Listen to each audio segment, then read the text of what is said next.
Thanks for joining us today. Just a reminder that we love questions from the audience, so you can start commenting your questions now, or you can also add them as we go.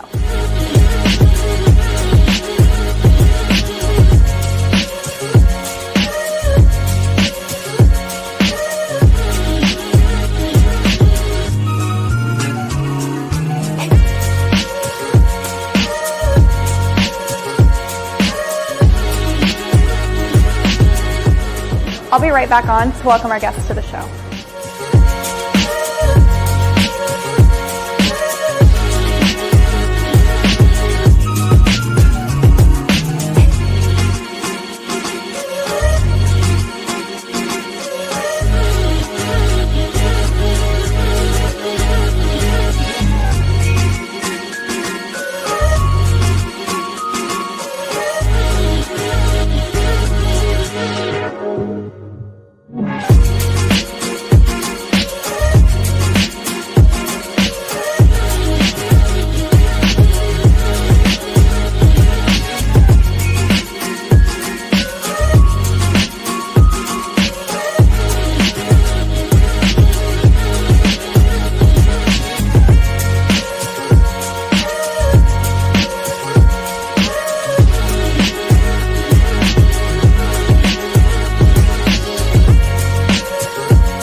Thanks for meeting us for coffee.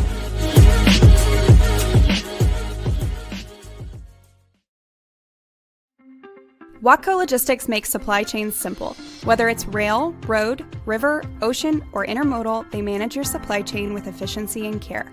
From heavy haul trucking to e-commerce fulfillment, they tailor solutions that fit your business, no matter the size or the complexity. Watco combines smart technology with real human insight to keep your cargo moving and your operations running smoothly. You can learn more about their full suite of services at watco.com/logistics. Good morning, everybody. It is Thanksgiving week. I appreciate you all for tuning in. Hopefully, you have a plan to take off the latter half of this week, enjoy some time with friends and family, but we are still at least locked in for today and tomorrow. I know most of us are, and a lot of us in logistics don't really get vacations. Yeah, there's my festive banner. Wanted to throw up for our holiday week. I said, let's dress up the show this week. So usually I ask, what coffee are we drinking? Where are we listening from? If you're listening today, I want to know what Thanksgiving side your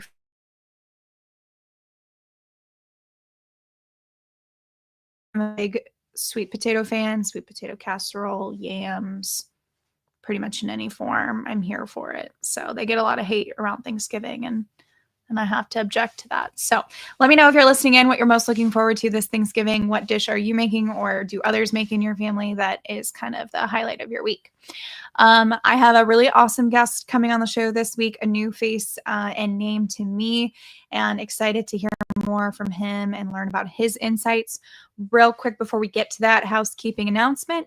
Manifest, the future of logistics, is coming up in February. That is only in a few months. And so we've been actually talking about it for at least 10 months on the podcast, but now I'm here to start giving you your final reminders if you're trying to save money on the show. So The rates just went up $200 last week.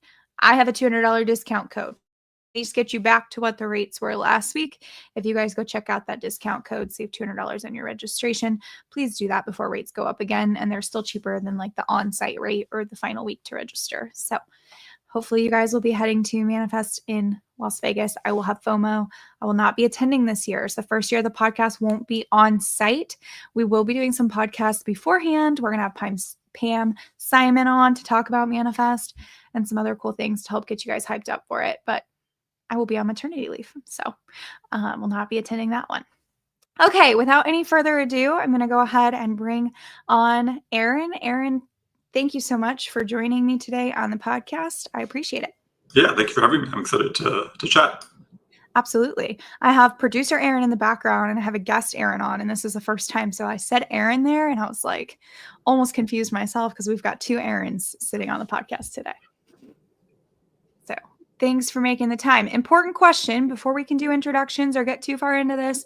We need to know what your favorite Thanksgiving side dish is, what you're looking forward to the most. I have a really, if I may say so myself, a killer New Mexico blue cornbread with like hatch chili in it.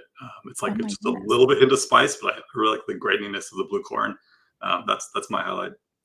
Well, that sounds amazing. And I'm really excited for Thanksgiving this year because I'm 7 months pregnant and everything sounds delicious. So I'm like, you can't tell the pregnant lady she's fat, right? So I can like eat all the sides that I want. Well, yeah. So awesome. Well, if you guys are listening in, let us know what coffee you're drinking this morning, what Thanksgiving side dish you're looking forward to, and just let us know you're here, where you're listening from, say hi, and please ask questions today. We're going to have a lot of opportunities to ask Aaron some good questions. So we'd love to hear from the audience. Aaron, I would love to hear a little bit more about you. We just got introduced ourselves, but a lot of our listeners maybe haven't had the opportunity yet to hear from you. Can you tell us a little bit more about who you are and what you do? Sure. So I'm an economist by training, kind of currently do independent and fractional work, but over the past decade and a half, I've spent time in a couple of different industries. Most relevant for this audience, I spent about 3.5 years at Convoy, where I was director of economic research, kind of did a lot of the macro outlook work for them. Since then, I was chief economist at Glassdoor, the employer review website I'm sure folks are familiar with. Before that, spent time at Zillow, and started my career as an economist way back at the Treasury Department, where I was a staff economist, kind of doing long horizon forecasts for the administration's budget. So it's been an unexpected journey, but interesting at every step. Yeah, I'd love to know, in your time at Convoy, how was that? Like, how did you find the correlation between freight markets and the work we do to be related to broader economics? Yeah, I mean, I think kind of one of the wonderful things about being an economist in a tech firm is that like many folks, we had kind of these pretty sophisticated machine learning models that did our long horizon forecasts, and I think part of my role was to understand does this align with the broader understanding of the economy? Machine learning is a black box, doesn't really kind of tell you often why it's saying what it says is going to happen. And so, my job was to compare it. What does all of the traditional underlying demand indices say? Supply indices, kind of, does this make sense? Is this intuitive, or is this a moment where we should take a moment, breathe, and to check what the machine learning is actually saying? Okay. Well, I have write a newsletter every month. I host this podcast, obviously, to hear from experts like yourselves to help our, decision makers in supply chain and logistics stay informed on what's going on in the broader economy, and specifically in the ways that our economic trends and geopolitical trends now and politics all seem to be impacting our freight markets. So I want to jump into some of these data points with you. One that I'm particularly eager to get your take on is the labor market. And I say that because we were kind of in the dark, officially, I would say, for a while there, while we didn't have the official, government data coming out during the government shutdown. I think we got that updated in the last week or so. I haven't even really had a chance to do a proper evaluation of that. So I would love to hear your thoughts on how we've seen the labor market progress. And I know that that's just been a hot topic. It's been in a lot of news headlines. We're watching the labor market. The Fed said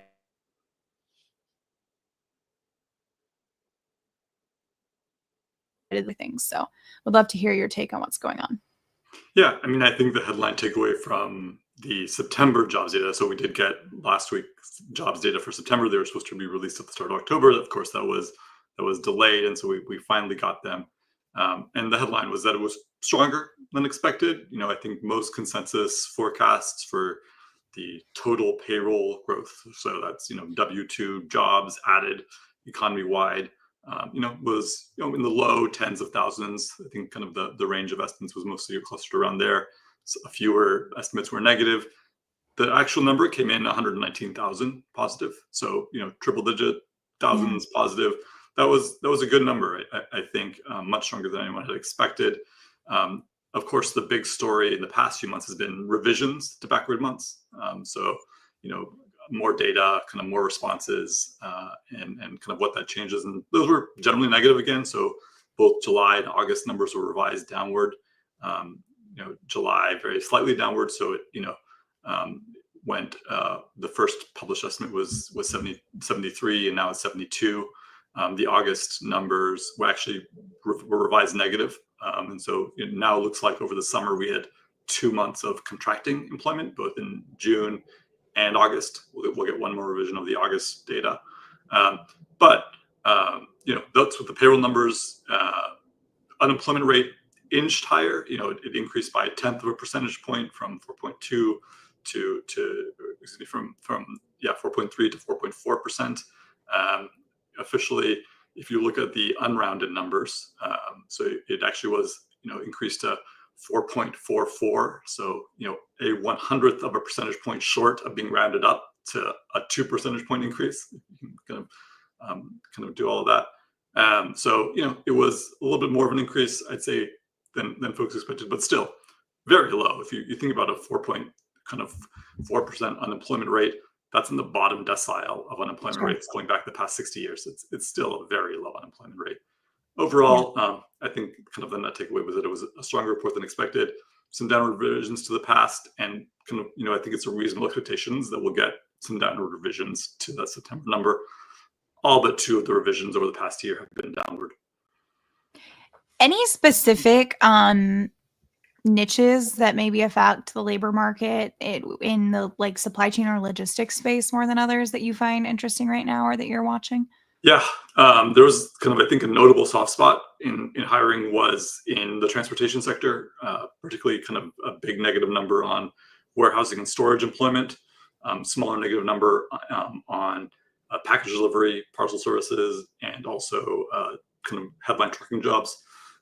So that's a shift. I think this is normally a time of year when we start to see those types of companies add workers in anticipation for holiday kind of stocking and kind of getting ready for the holiday season. It looks like there was less of that than normal this year.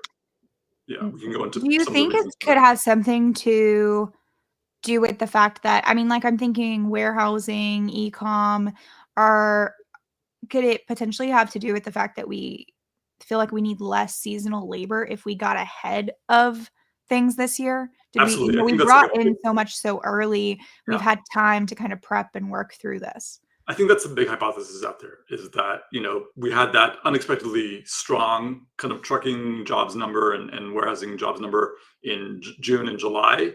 And probably that was moving a lot of stuff ahead of tariffs, getting in a position. Now they don't need to do that for the holiday season. So I think there's that. There's also probably some, expectation that this is going to be a softish holiday shopping season. And so, retailers and wholesalers are being a little bit conservative in their planning. So I think that's a reasonable expectation as well. Interesting.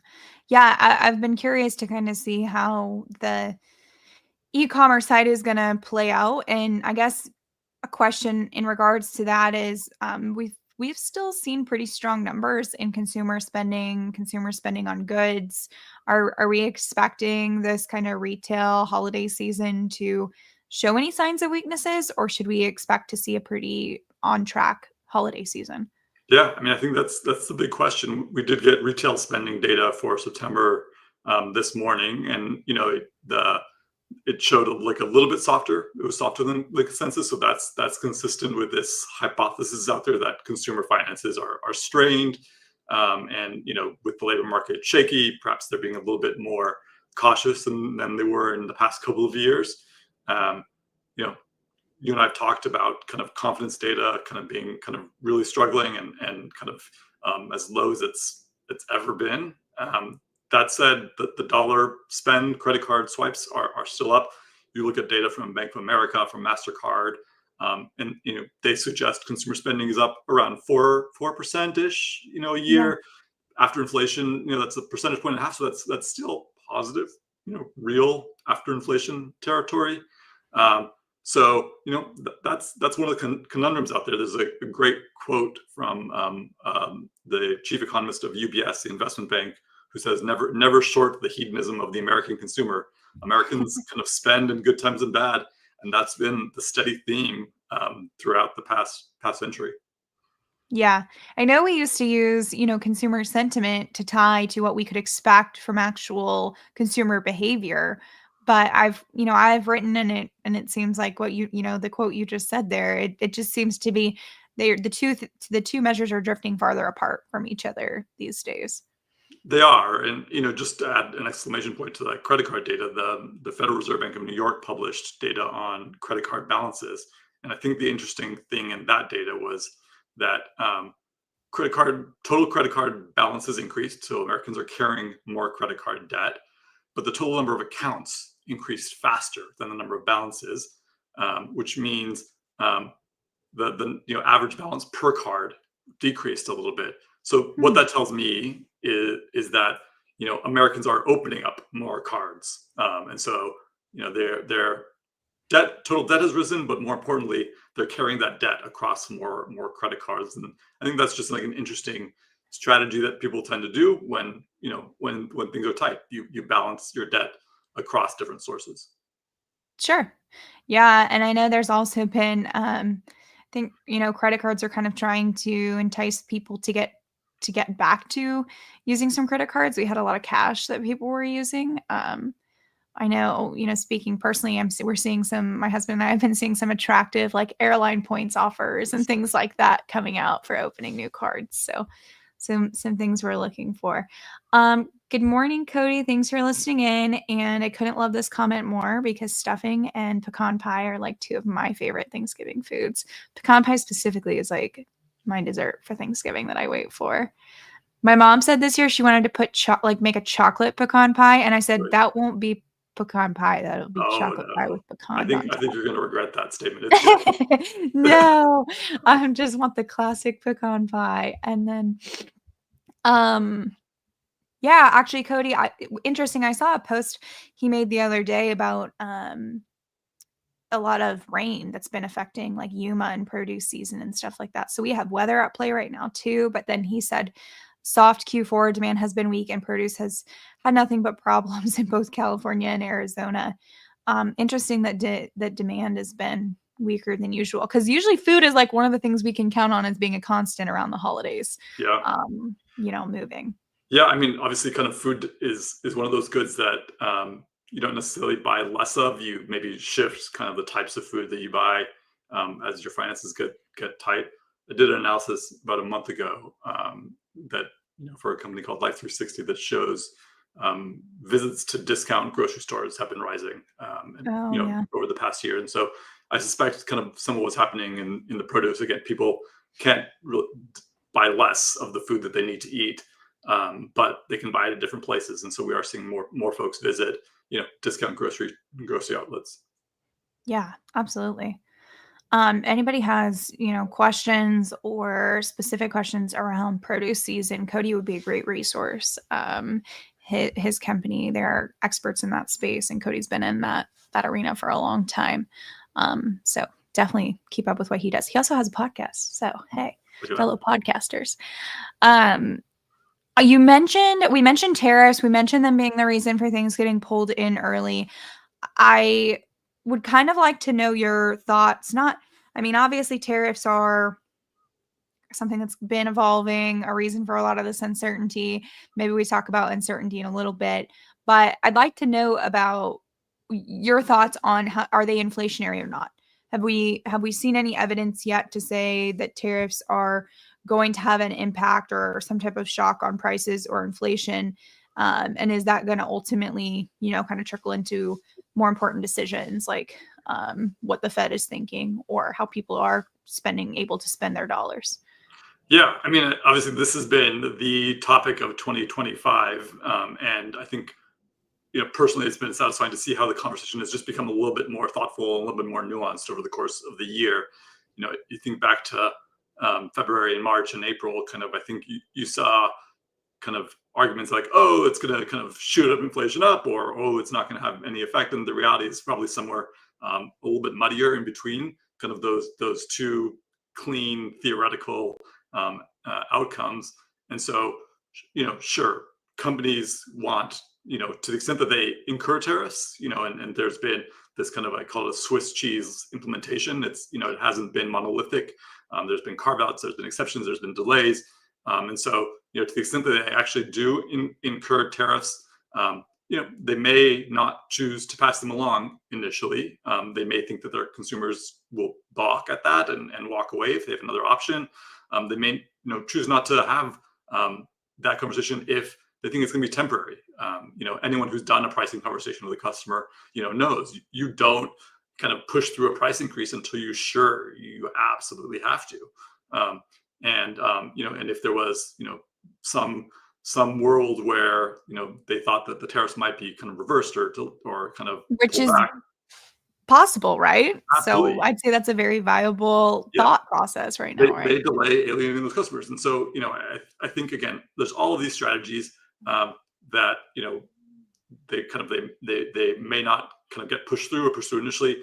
Over the course of the year, I think as we've had more certainty about where tariffs are going to land, we are starting to see upward price pressure on kind of those inflation sensitive goods. This is not 1976, like inflation is not 9-10%.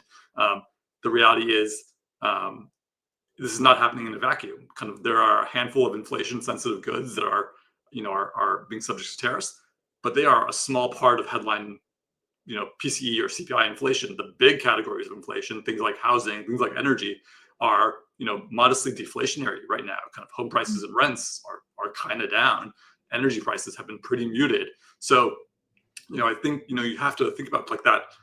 Since it's Thanksgiving, you have to think about that pie, and the biggest slices of that pie are kind of deflationary, and some small inflate or tariff sensitive categories are inflationary. So both things are happening right now.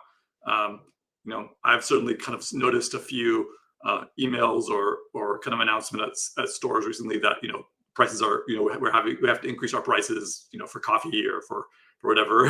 And so no doubt that it's happening. I don't think it's going to be this massive shift. And so I think this is one of the real risks for the economy moving forward. Is this is not 1970. Inflation's not going to shoot up. But what if inflation's like a little bit higher? Not so high that it's like disastrous, but like a little bit like annoyingly higher, like 2.5%, 3%.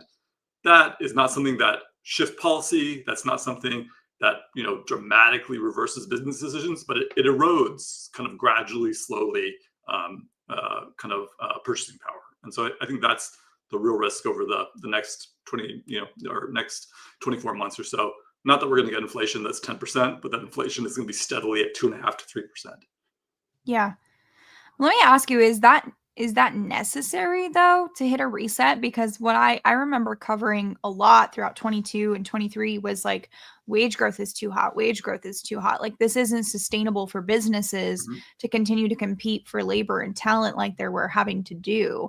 And now we've thrown in other variables to that we kind of have to wait to see how they play out, like immigration and its impact on labor and like a smaller labor pool. So, I mean, we still have it. I think at least last I looked, we had a decently low number of people who are, or the labor data that says people are choosing to sit out of the labor market right now, or they're not looking for a second job, and those stats still look good. So, I mean, I feel like we haven't fully reset from all that momentum that was pouring into keeping the labor market so so high and honestly expensive for businesses to operate. Yeah, no, I mean it's possible. I think I'm always cautious with the idea that, you know, there is a trend line and then things will bump up or bump down and then return to that trend line. You know, I don't think kind of like that's not the way the economy works. It doesn't just kind of gravitate toward a single trend line. And so no doubt that a lot of what we're seeing in the labor market right now is a reaction to the very tight labor market that we saw in 2021 and 2022. Um, you know, you mentioned kind of labor force participation kind of falling back and kind of stabilizing. You know, think about where kind of we've seen the biggest pullbacks in labor force participation. It's been among kind of young adults, you know, 20 to 24-year-old has kind of seen labor force participation slowed. Often during slower economic times, they go back to school. You know, they hang out in their parents' basements. There's a lot of strategies that they do. The other place where we've seen labor force participation pull back is on the 55 plus category. These are folks, you know, who are close to or already in retirement. Older labor force participation was one of the areas that surged in 2021 and 2022. Those folks were working part-time jobs, you know, kind of during this period of high inflation, and so that's another source of marginal. You know, the reality is we've also seen labor force participation pull back among kind of working age women with young children. You know, that's another area, you know, where kind of it surged pretty sharply during the immediate aftermath of the pandemic, and it's since started to come down. So the reality is there are all of these axes of adjustment in the labor market where supply can kind of move up or down that don't necessarily appear in the unemployment rate. And that's one of the reasons I'm cautious about reading too much into the unemployment rate right now. Sure, it's up, but I think it would be up more if all of these groups were still forced to participate in the labor market, you know, particularly older folks, right? Yeah, we have a lot of people who are kind of like intentionally choosing to not be part Yeah. of the labor market lately. And I mean, I think Michael, he had commented this as soon as, you know, had started talking,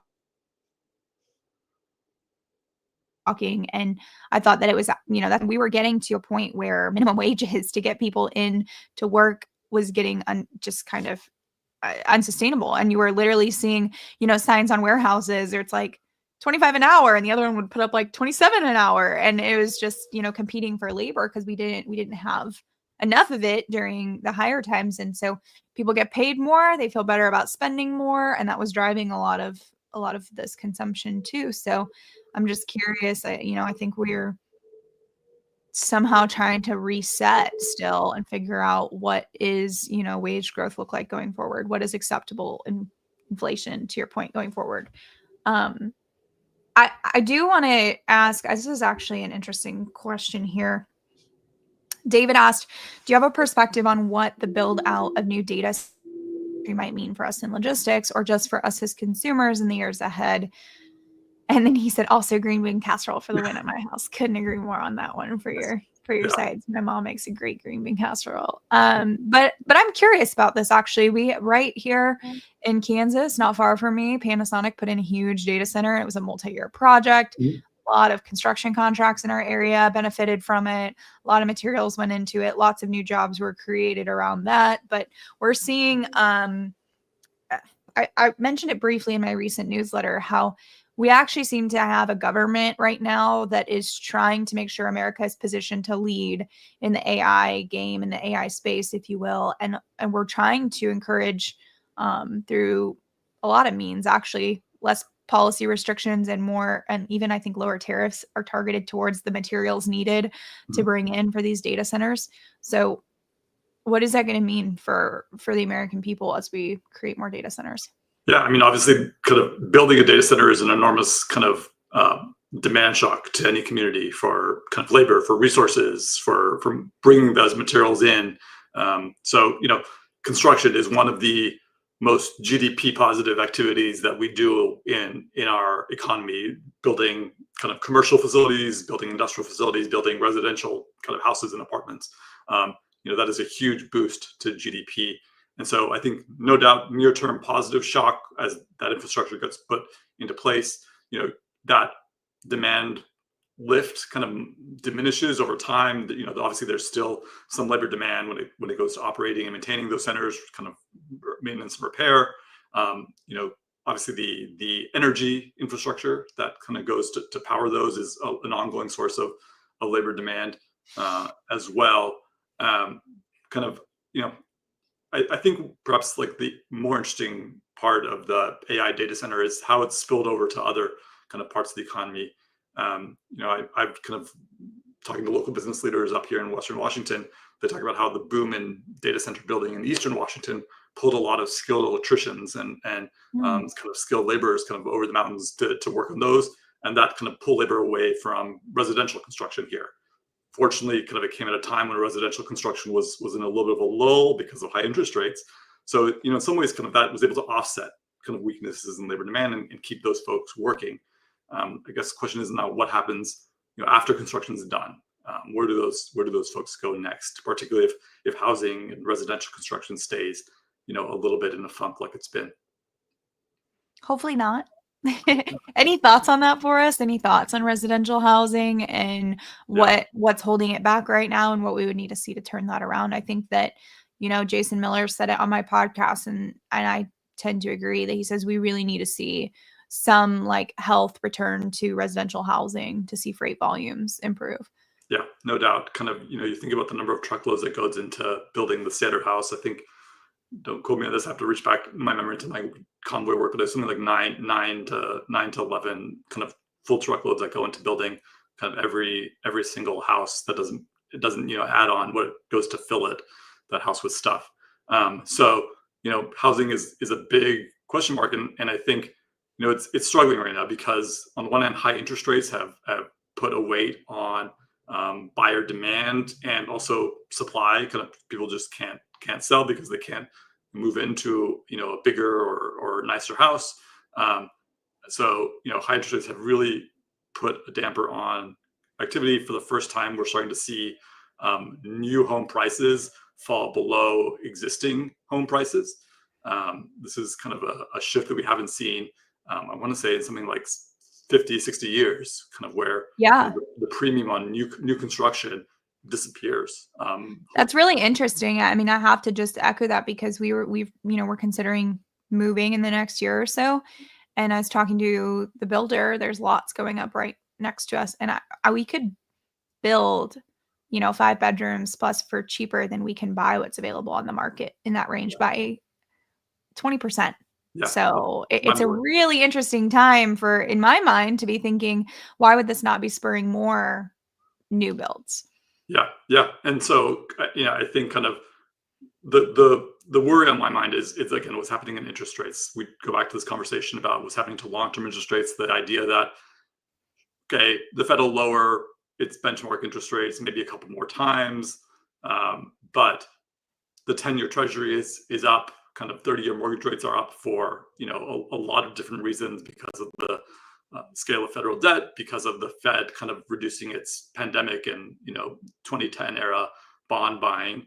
That has all put upward pressure on long-term debt rates, and they're not going back down to where they were in 2021, 2020, and so ultimately home prices are a function of long-term interest rates and buyer affordability, and so if they're not going back down, we're never getting back down to.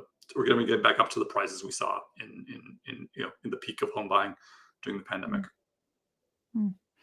I think you had a note too that I saw on like natural disasters and how that could actually be beneficial potentially to freight in a way if we're having to go through, rebuilding. But wait, have we seen any evidence of that through, I'm thinking back to the terrible storms like in North Carolina and stuff throughout the year. Like, does that help ultimately move more freight volumes as we have to go through rebuilding efforts or cleanup efforts after storm? Obviously it's a personal disaster, and I think you have to start recognizing that. But these communities always rebuild. It's kind of insurance, kind of FEMA, kind of state governments, kind of someone steps in to help these communities rebuild post natural disaster. And as we talked about, building is a boost to GDP, to freight demand, and so you always see this temporary surge. Depending on the community, can range pretty quickly, 3 months afterward, to some places take a little bit longer term to get their footing, up to a year. but there is a surge in kind of residential rebuilding, commercial rebuilding, and think about buying cars and replacing cars that are destroyed. Kind of that's a boost to automotive sales. All of that happens in the aftermath of natural disasters, and so as we see more of these kind of more destructive kind of disasters, I think we can expect kind of those periodic boosts to freight activity and to GDP after them. The second kind of point I make on natural disasters, particularly in the housing market, is that when we do rebuild, we tend to rebuild higher quality. So it tends to be more resistant to future disasters, just because these disasters set the new benchmark for what is safe and what we're willing to live in. So you think about so much of the coast of Florida, the most vulnerable communities to hurricanes are communities that haven't been hit in 50 or 60 years and haven't had to rebuild. So I think that's something to keep in mind, that we with each rebuilding cycle, we build in some new resilience into the housing stock. Absolutely. Well, when you were at Convoy, you did do quite a bit of writing around freight markets specifically, and so I'm sure you don't have to do that as much now. Yes, but curious to get your thoughts, because I know when I first started writing about freight markets, we kind of were used to the idea that a typical freight market cycle might be 3 years, and you're going to have your peak and your low, and two different periods in between. And now we've been in a low part of a cycle for 3 years, pretty much. And so we kind of completely disrupted that theory of what we had kind of accepted as what we thought was our normal. And it's been making it a lot harder, more frustrating for decision makers to kind of budget and plan around transportation. Do you have any thoughts on, are we never going to get back to a sense of, regularity? And why might that be, or could we? Yeah, no, I remember kind of first hearing about kind of these ideas of, very strict 3-year cycles kind of back in 2019 when I joined Convoy. And, I overlaid that kind of with, what I know kind of as about broader business cycles. And the idea of the broader boom and bust cycle, there is no fixed reason why it should always be 3 years. Every recession is unique. It has kind of unique reasons. And so, you have to look where the risk is. You can't say that, a recession is going to happen every 7 years, every 8 years. You can think back to the 2010s. There were a lot of these conversations happening in the broader economy that, we were due for a recession because we're due for a recession because the expansion was going on too long. That's just complete, I think, misses the point. Recessions and expansions don't end because they've gone on too long or because they're too short. They go on because there's risks that build in the economy that people don't pay attention to, and that causes a shock either to demand, where suddenly you're oversupplied and prices collapse, or a shock to supply where prices rise. And so I think it's more helpful to think about those drivers, kind of the fundamental demand side drivers and supply side drivers. And I think you see the industry's having those conversations now. When you see about kind of what is happening to trucker bankruptcies, or kind of driver supply, kind of with English language mandates, that is a conversation about supply and whether supply is in balance with where demand is heading. And some booms and busts in the broader economy are purely demand driven. You think about the boom we had in 2020, that was an income shock. People suddenly had more money to spend, and freight in the rest of the economy was running to catch up with that consumer spending. The opposite happened in 2007, 2008. There was a negative shock because people suddenly felt a lot poorer because of, asset prices were down, and lending was down. And so, freight was running to catch up with that demand shock. Other times, you think back to the 1970s, it starts with a supply shock. Oil suddenly became less available because of, wars around the world. And so, that led to the price kind of to shoot up and all the downstream activity. So I don't think we should take for given that it starts with demand or it starts with supply. The reality, and, unfortunate as it is, I don't think there are fixed rules in this world. We just have to be conscious about where the risks, where does that balance feel out of whack, and where is the next shock coming from? Do you see any risks today? Like, do you see any potential for certain shocks today? Yeah, I mean, I think the range of shocks around consumer demand. We talked a few minutes ago about how demand has been sustainable. You know, I wondered how long can that last. At some point, kind of slower income growth, kind of asset prices, kind of can't kind of continue going upward forever. Mhm. There's like some speculative component to what is happening. It's not all speculative. Some of it is rational, but some of it is speculative. What's happening with asset prices? When does that stop? When do lending conditions tighten, and businesses have less money to spend? So I think those are the risks that I'm watching on the demand side. I'm really curious to see how this kind of the labor supply in trucking is going to play out.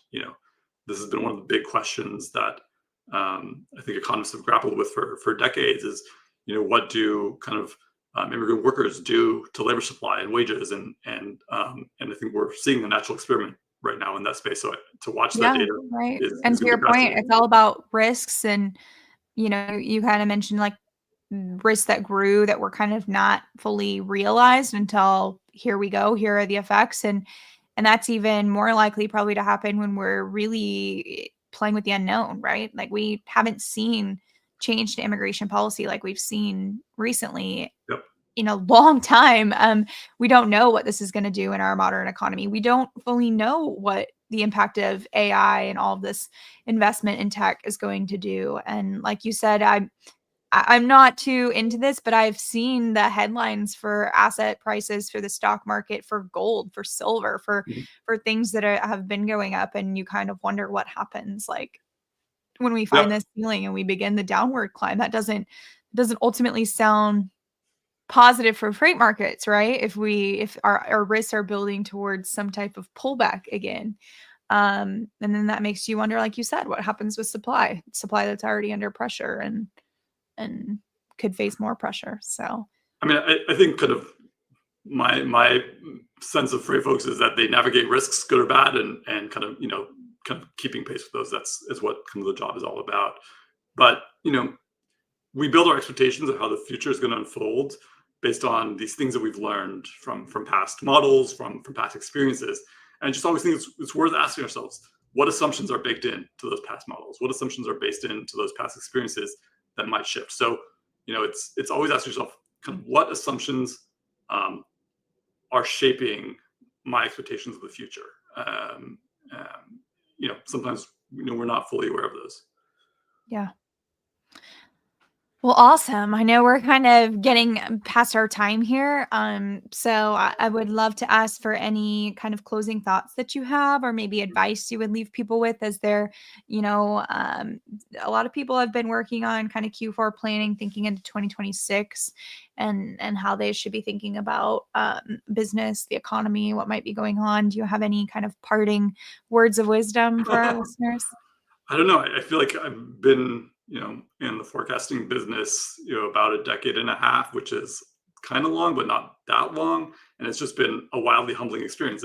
Anyone who tries to like plan for the future has to take a wildly humble approach to where things are going. All you can do is kind of ask yourselves, okay, if this scenario plays out, what is my reaction? Kind of what are the alternate scenarios that could play out?